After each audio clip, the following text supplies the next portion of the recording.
koyoka adage wana oyo bajeune balobaka kilelo mpona ngai vraiment nazalaka convaincu na eloko moko te tokolite contre effet wana effet ya effet oyo balobaka kilelo parce que tozomona ezocause vraiment bascandale makasi na vie ya bajeune.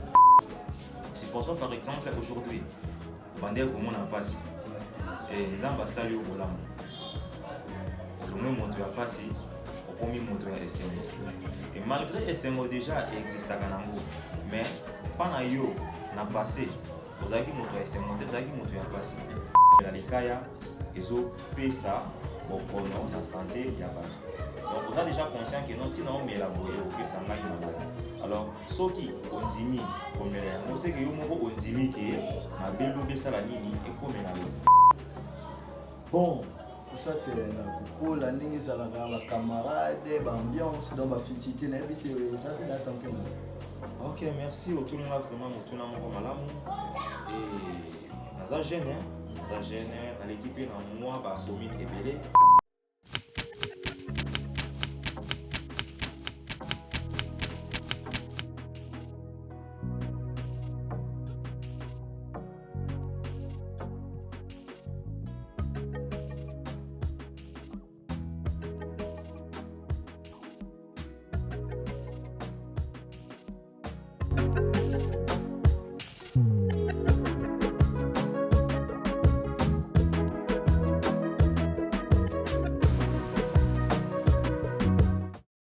Salut mesdames et messieurs, il est temps que nous débutons notre mission de Pourquoi qui est présentée par monsieur CB et je tiens à remercier beaucoup la collaboration de Christian Makastaba et toute l'équipe qui nous soutient partout où vous êtes. Et nous sommes à Kinshasa. Je salue tout le monde partout où vous nous suivez, donc bonjour. Je demanderai un peu au caméraman d'élargir un peu le tableau pour que vous voyez notre invité d'aujourd'hui. Bonjour monsieur. Bonjour. Si vous pouvez vous présenter, on a Balandi Nabiso, invité Nabiso. Ok, merci de m'avoir accordé la parole. Et je réponds au nom de Motoko Kerida. Donc voilà comme vous Monsieur Motoko Kerida, tu as vraiment très tiqué par rapport à la réalité que tu as remarqué dans le monde, surtout nous, nous sommes basés dans les jeunes. Est-ce à propos de l'effet qui est là? Tant que vous êtes convaincu par rapport à l'effet qui est là au niveau de la jeune. Merci vraiment pour la question. Et koyoka adage wana oyo bajeune balobaka kilelo mpona ngai vraiment nazalaka convaincu na eloko moko te naza vraiment convaincu na eloko moko te parce que premièrement nga na chrétien et nazalaka basé beaucoup plus na bible et si nalobi ke nazalaka convaincu na eloko moko te c'est puisque soki ozwi na kilelo yango tolobi to traduire yango na français bomona ezoloba nouveauté donc biloko ya sika alors makomi ezoloba na biso awa na se ya moi biloko moko te ya sika ezali donc eza nango vraiment biloko moko ezalaka nango déjà kala donc voilà un peu. Bon namona tuna moke me ndenge olobi ya papa makomi olobeli ote ya sika nesoi ezaka makomi motelobi ebokosama mbokala botala mamutu ekokoma sika nayebi te soki naza vraiment na nzela. Ok, merci. Donc, par rapport il y a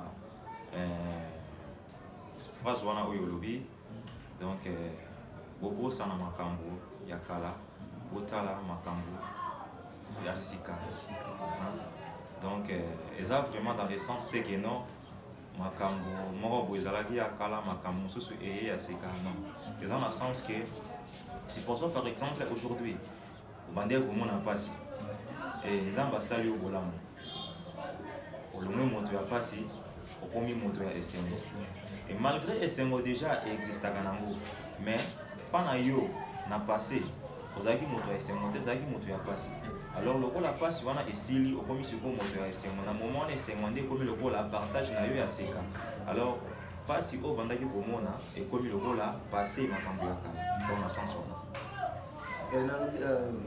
wana kolandisa makanisi na yo ndete moto baka na monoko ya bapaya selon toi ndenge tokolite contre effet wana. effet ya effet au balbaraki lelo parce que tout le monde les ont causé vraiment un scandale ma casse na vie scandale médecin pour la joie par exemple ba bombé ne ba jeune comme komela donc jeune ozwa mbongo na ye il faut ka sa petite copine na ye donc ba kende ba ambiance bon na éviter ça me fait moko normal les balbaraki dans chaque chose à son temps ou soit ça ba effet moko na éviter ceux qui repèsent moi. Ok, merci. Et si n'a pas pu vraiment malade, Kilelo est vraiment fêté. Kilelo est vraiment fêté. C'est juste langage et jeunesse. Kilelo. Non, mais c'est pour dire bah effet. Merci Koyo. Batu Oyo bazo à la tête ba victime. Il y a ma camarade à la Oyo lobi. Ils ont dépendre de la conscience na bango. Pourquoi conscience na bango moko? Parce que motu moko azalaka maître ya vie na ye. Et voire même bateau ba fumaka so ba mona mo mabe na 5 minutes déjà pardon en avance. Et so bo tali na libanda ya paquet ya cigarette ba comment fumer préjudiciable à la santé. Et na lingala ozomona geno komela likaya ezo pesa bokono na santé ya bato. Donc vous êtes déjà conscient que non tina on met la boye au pesa ngai malade. Alors, ce qui ondimi comme les c'est que yo moko ondimi qui na belo be sala nini et comme la yo. Les andé mona batu o lobi wana ba e fait wana ezo sala ezo comme la bango. Donc comme la bombée a vu déjà que non o les atwa son ameli yango e pesa ngai et puis wana e bonne na ngai. Au monde. Donc ti andimi ke ye moko ayeba comme la bombée c'est que aza capable yako assumer la responsabilité na ye ya ba inconvénient et comme la ye lobby donc c'est un peu ça li comme ya conscience ya mutu moko parce que vie ya mutu et ça na maboko na yo moko bien que ça mende mutu akela yo alors pour na polité na ba effet wana en tant que ba jeune et ça juste pour conscientiser beaucoup plus ba jeune ko tali sa bango ki non tozaka à présent ndenge tozaka lobby présent au toza et koma passé et oizaki comme futur tobandaki ko espérer et koma présent alors les lots soki obandi komela na lingala tolobaka adage moko taba aliaka makala mais mine na yezika na mokolo wana donc les lots ko komela lobby ko komela ngi tolobaka na français tout excès nul au fur et à mesure yo komela yango mbala au monde va effet dans le commis de frapper au monde donc c'est un peu ça alors il faut beaucoup plus que conscientiser la jeune côté à bango au talisa bango le logo ni les singles basala na o singles basala te au monde donc c'est un peu ça vous avez déjà tenté bon ça c'est na koko la ndenge ezalaka ba camarade ba ambiance dans ba fitité na bité ça c'est la tenté ok merci autour de vraiment motuna moko malamu et naza jeune dans l'équipe na moi ba commune ebele na fréquenté aussi moi ba milliers ebele alors tolobaka lilala ya mabe soki eza na kati ya malala ya malamu kopolisa malala wana ezali par rapport ya conception ya ba fruit parce que lilala soki alingi a contaminé lilala oyo eza ya kobeba et lilala ya kobeba plutôt soki alingi e contaminé lilala oyo eza ya malamu au fur et à mesure baza na kati ya panier moko to na sac moko a finir toujours ko infecté lilala comme aza eloko a na mesure ya koluka se débarrasser na lilala wana ya kopolate wana eza juste adage mais ce que biso toza batu okozala parmi batu ya mabe na kati ya entourage bokozala bato mosusu baza ya malamu misusu baza ya mabe alors tout chacun de nous tozala toujours ma tendance ya proposer baninga ba rejoindre biso alors ils ont dépendre maintenant de la conscience ya mutu ye moko parce que moi je suis peut-être dans les bons na moni que non toi tu es dans les mal alors na yebi que mal oyo za nango lobby soki na tiki yo e koyeba ko s'empirer et ko nuire yo alors pour la sauver yo dans le canal conseiller yo pour que otika na be wana o ko sala malam afin que destinée na yo soit avenir na yo et ba ko la préserver c'est que ça alors na moment où on a robanda pour ça la échange na yo quitte à toi maintenant ya ko ça la choix soki onzimi olanda voix o ya ngai ou pas ndenge moko pe na batu o baza na ba voix ya mabe au fur et à mesure baza ensemble na batu musuko baza na ba voix ya malamu ba luka peut-être ko luka ko influencer bango ba convaincre bango pour que ba mutu wana oyo azalaki na voie ya malamu soki aza faible aza affermi te omona aosala nini aosede arejoindre bato wana na nini na mabe omoni. Donc c'est un peu ça. Nazala tenté na yango à plusieurs fois mais vu que nayebaki oyo nazali vu que nayebaki inconvénient ya makambo wana nyonso nandimaki jamais se laisser faire quelque na rejoindre vraiment na mabe wana. Bandeko balandi en tout cas vraiment lelo photo oyeba ntina ya motuna oyo nanga nayeba ndenge ote koba propos ya lilala ke lilala ya mabe soki esangani ya malamu ekobebisa nyonso so natunaka lilala ya malamu eza kaka na lilala mabe moto obebisa ya malamu ese moto ya malamu abonga na nzela moto ya mabe tutabonga na nzela moto ya malamu te parce que soki bato ya malamu nyonso bazokimaka bato mabe so ya mabe yango bakobonga ndenge. Bon, merci vraiment. Merci. Pour tout le monde, et surtout dans CPL, vraiment, analyse au salle. Et ce n'est pas donné à tout le monde à la mesure pour échapper dans le danger. Il y en a battu mon sous pour échapper. Il y en a battu mon sous et comme il a bandé tout le monde, comme il a maïmé, on gardera toujours statut dans le restera toujours ferme à dire à Oloba non. Et c'est pour cela que c'est ça va convaincre un gars dans ma bé wana te. Donc c'est un peu ça. Dans adage autre le bakalila la mabe ils aura toujours la capacité ou soit na influence ya ko effecter malala ya malamu. Ils a adage lingala. Surtout bito kota na étymologie na mo omona ke eza ba chose eza ba lobelo déplacer raté. Motonde a déplacer yango. Soko sangisi yango au fur et à mesure on eza ya kopol et ko infecter yango. C'est-à-dire que adage pour la communication, la compréhension quelconque. Alors explication dans les aliboués, moto ya mabe, azaka toujours une influence, il y a pour convaincre moto ya malamu. Alors biso le quoi toi batu toi malala te. Il a le la mitiki, moyen à le non soit à se déplacer et zade parce qu'il y a des choses. Mais biso batu le quoi te déplacer. Comprends? Ce qui motoyer peut-être à proposer yo. Supposons par exemple comme on met la gamme. Et elle va déjà vous allez tenter même dans la loge soit comment. Le arrivé oui et où mais kaka kondi mana. Bon. En tant que serviteur de Dieu, il y a certaines choses vraiment qu'on a respect à battre mon sous-sous. Ils ont vraiment peut-être dignité pour tant à combo na bango na média parce que et ça m'a monté. Mais Nazala tenté à plusieurs fois. Nazala tenté à plusieurs fois. Donc, ça va parce que Aïba pour permettre à la famille pour que va orienter dès le bas âge. Parce que son Nazaki instruit la parole de Dieu, peut-être à l'ingénieur dynamique, à un moment difficile pour traverser la vie. Vu que Nazala déjà formé dans l'organisation dès le bas âge. Et naïba kini na koki osala pona koyeba ko surmonter ba défi wana oyo se présentaka devant na passé. Et au moment où on a des balobaka si ninga bokola na bango ba msusu mona ba joa ba bonga yo peut déjà arriver au moment où il y a des temps difficile que comme pour expérimenter que il y a d'autres amis beaucoup na bango ba ça vraiment la position malamu que ouais. Et au moment où on a ko ressentir bon na bande pour se sentir na très à l'aise. C'est oui. Nazala complexité. Non, on est à complexité, on est à. Non, non. Quelque part, au moni, supposons on peut sur exemple, Moroboé.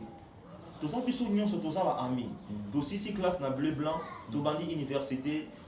Tout ici, peut-être, va une différence. La différence, ça va une année, 2 ans, ainsi de suite. Et arriver peut-être dans un moment où tu as étudié, tu as commis d'art au salaire. La compagnie paye bien. Va proposer un salaire bien, va allonger, allonger puis étant comme véhiculé. Et il y a un moment où il faut un parent na yo. Bon quand tu leur foufou na salle. Mais si vous avez beaucoup tani boye, boké pas ya master wana, bokende et pas na yé. Bo si bo bimanare bo la transporter a tchebino na jeep na yé, a mimi bino côté cabine na arrêt. Oui, ça peut-être pembele, ça aussi petit nanda. Attendez, ça là, massa branché, ma tête, c'est la cabane, les têtes sur la tête, massa, moi, mon gazon aussi. Ah, bon, toi, va gêner, toi, va gêner.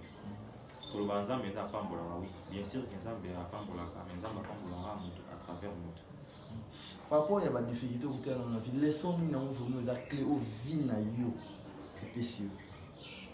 Et leçon au vie na ngai et pesingai eza ba leçon mi balé. Il y a liboso. Il faut être un enfant de Dieu. Et lorsque je parle qu'il faut être un enfant de Dieu, ça voulait dire quelque part, il faut être un pratiquant de la parole de Dieu. Parce que Dieu, il se réside au milieu de sa parole.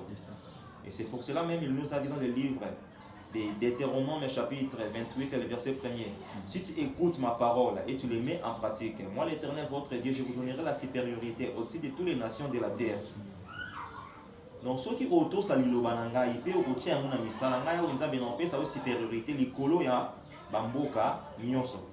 Et dans Exode 23 verset 25 à 26, la première zoloba, vous servirez l'Éternel votre Dieu. Il éloignera la maladie au milieu de vous. Il bénira votre pain et votre eau. Moni, bosalela ya nzambe na bino ye akoyeba kopambola lipa pe mai na bino pe akolongola bokono katikati na bino.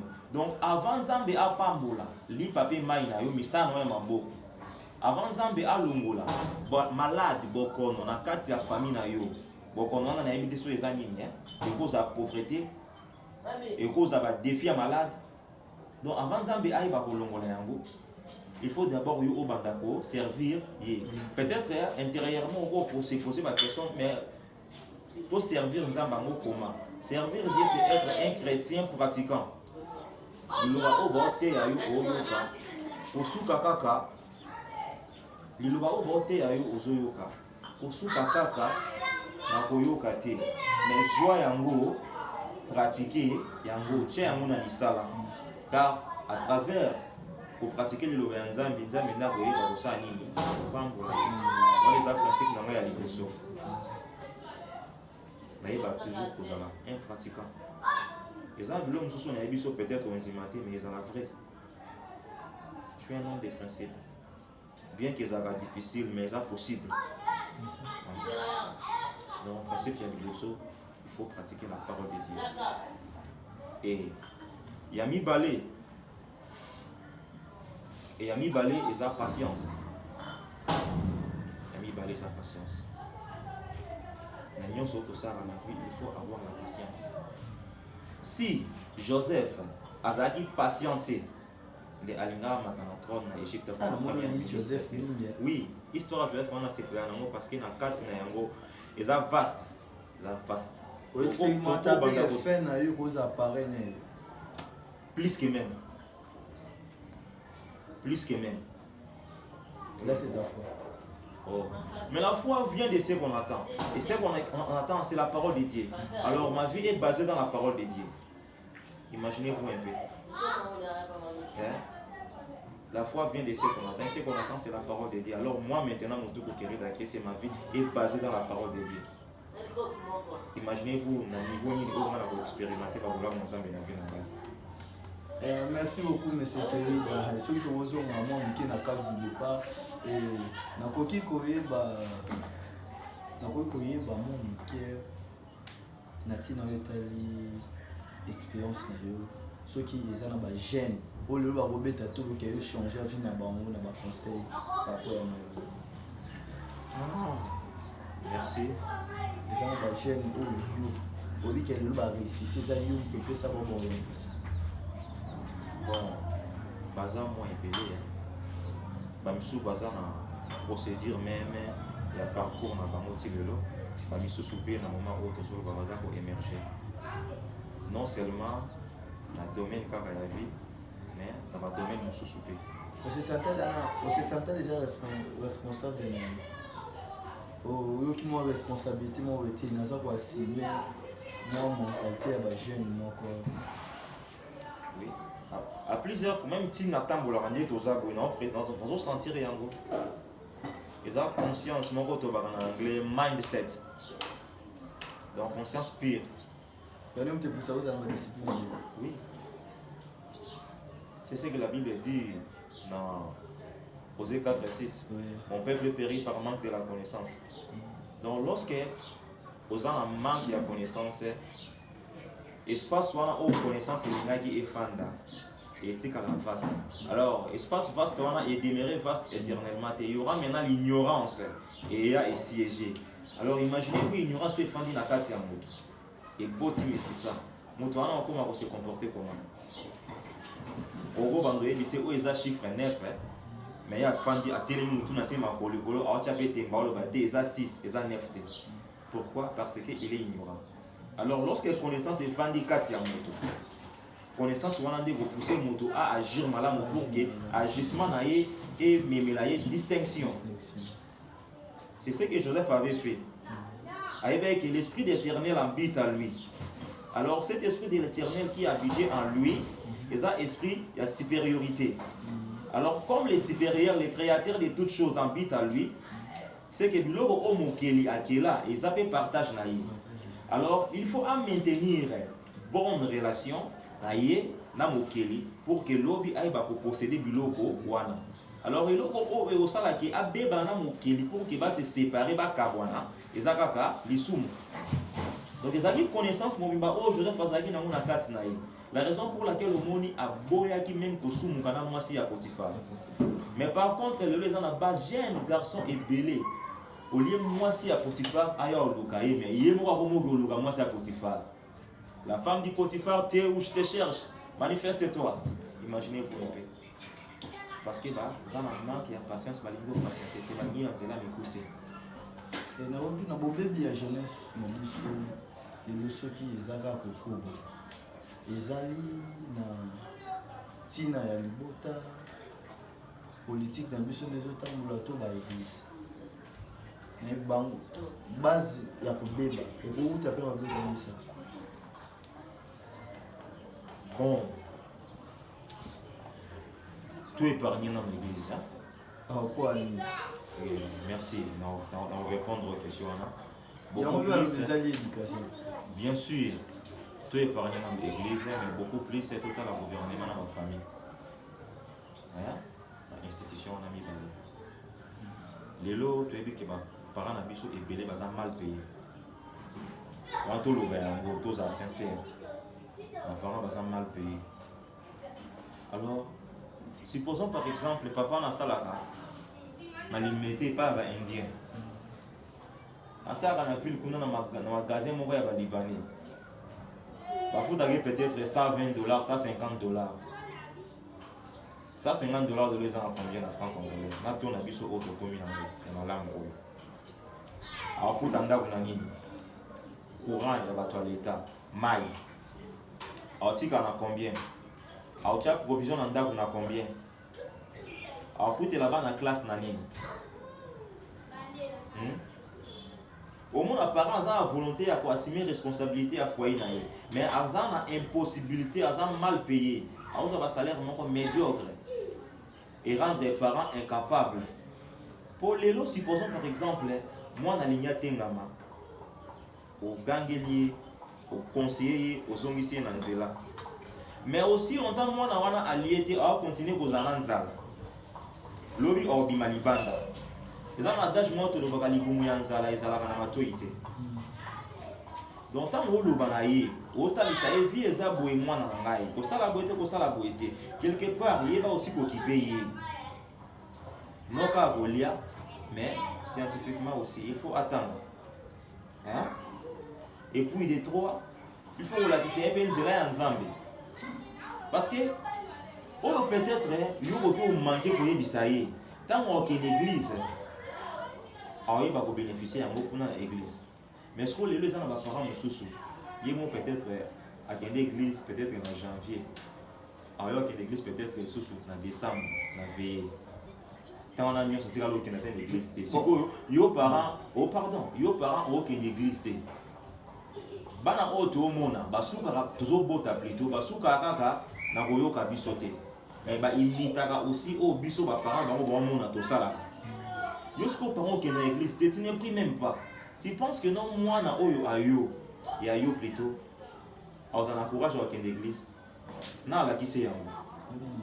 Yo la qui ça qui était. Ce qu'on oye de la moi. Donc yo il faut oye ba nini.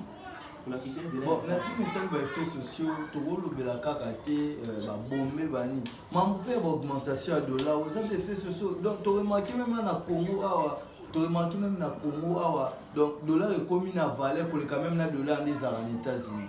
Donc mambo est normal et pas ba Congolais bazo vegle biso to ba ka ko comprendre te que o eza normal, eza normal. Donc dollar eza ko s'augmenter ba otambola te mais mutu moko koya na eka pona bien personnel na ye moko boy. Bon, apesi bato ba polo, apesi bato ba chapeau, bato ba bimi na banzela. Mais pour pas makambo au gouvernement na biso papa na bitya ça so soma biso vraiment. Affaire ya social ya mboka et ça et le gouvernement ozo concerné beaucoup plus le gouvernement. Les responsabilités à gouvernement. Il y a la continuité biso bazo kamba mboka na biso Congo RDC. Et vraiment des amis placés pour que pour ça là au bango bayebi pour que stabilité ya monnaie ndenge autour le bas et zonga voilà. Merci beaucoup monsieur Kelly Bandeni za répondre à une invitation à biso. Na biti siko za na bato pour couper sa mbote au ba ko landa yo donc. OK, merci vraiment et na bandina na couper sa mbote. Et puis à mon père biologique, Ignace Moutou Kumbu. Et puis je salue ma mère, Mami Mampia Mungindu. Et je salue toute ma famille biologique. Alek Nanga Ignoso, Gloria Moutoukou, Santa Moutoukou, Soleil, Pythagore, Tova. Moi aussi j'ai profité. Ariel. Je salue la famille. Ma mère Micheline Mbaka. Je salue aussi mon ami à moi, l'évangéliste, maître la loi Isaac Bukumba Mibeko. Et je salue aussi mon frère Blanchard Mungindu ainsi que tous mes confrères serviteurs de l'église, à commencer par les frères Yuri Mabiala, Millionnaire Motingia, José Lukusa. Donc vous êtes vraiment très nombreux. Vous tous, Bandi Konangai, Yamsala Yanzambi, Nabino Mingi. Merci. Pourquoi nous avons na suka émission biso le loto yambaki monsieur Kelly Damutuku oyo faki vraiment to soigner auto tozana tina ko balelo donc ezaka présentateur na bino monsieur Rocher CB accompagné à équipe à collaboration donc pour Makasaba je salue toute l'équipe et partout bazolanda biso ba landina biso to bosana binoté donc apesi bino ba merci mingi esika nyonso bozwami napesi merci na ngana Bertoli ebeni sebe depuis Luanda wazolanda biso napesi mbote na ngana Hussein Mwela depuis Sefa napesi mbote na ngai na bosani te Nerkas Design le pot de Isaac Muyenge Thierry Major Kasereka napesi mbote na nga partout na Pythagore Mutuku napesi mbote na nga na Soleil napesi mbote na nga à toute la famille. Donc, je vous tiens au courant et à la prochaine rendez-vous. Merci.